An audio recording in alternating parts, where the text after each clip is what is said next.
บางคนอันนี้ Insta ไปhọc để xí muốn mà các bạn bỏ Insta នេះគឺខ្ញុំបង្ហាញប្រាប់បងប្អូនតិចតិចបាទទូទៅពី interface របស់វាបាទខាងនេះគឺសម្រាប់ download មុខក្រោយបាទ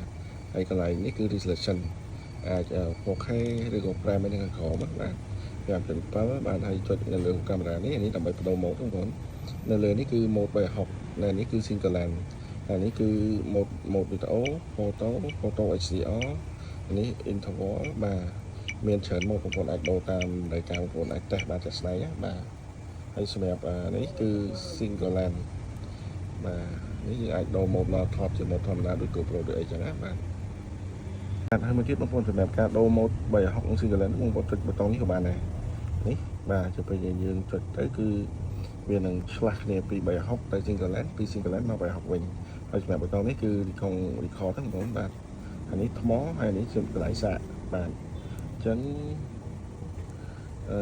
ចំពោះវីដេអូ360បាទនេះចំពោះ360 mode នេះគឺបងប្អូនថតហើយបងប្អូនត្រូវភ្ជាប់ទៅកាន់ app ដើម្បីបញ្ចេញវីដេអូពីជ្រុងណាដែលបងប្អូនស្រឡាញ់ចឹងណាបាទហើយមួយទៀតតើតើនៅពេលដែលបងប្អូនថតហើយចង់មើល play ចាស់ចាស់បងប្អូនអាចទាញពីខាងនេះបាទនឹងឃើញវីដេអូចាស់ចាស់ដែលយើងថតដែរតែនេះដោយសារអត់ទាន់មានណាបាទចឹងអត់មានអីទេបាទអញ្ចឹងយើងអស់ពីលើចុចក្រោមនេះដើម្បីមើល setting បាទសេរីពលឺក្រោមសេរីអីហើយអានេះបាទអ្នកមាន version camera មាន serial camera អីនៅនេះបាទ